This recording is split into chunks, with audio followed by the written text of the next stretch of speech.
Comissão Técnica atualiza progresso preparativo do CPLP para o Primeiro-Ministro. Comissão Técnica apoio para jogos comunitários dos países da língua portuguesa, liderado o coordenador-geral do jogo CPLP, atual secretário de Estado Arte e Cultura, Jorge Soares Cristóvão, acompanha o presidente da Comissão Técnica, Jorge César Carvalho, atualiza progresso preparativo na Bedadão ne Lauhela, para o primeiro-ministro Caira Lassana Guzmão.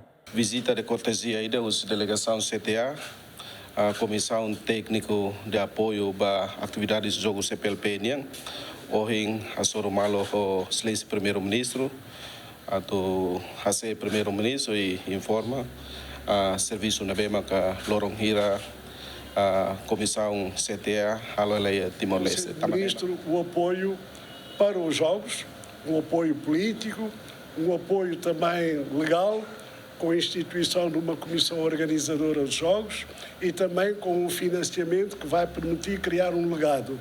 Qual é o legado? São as instalações que vão ser qualificadas.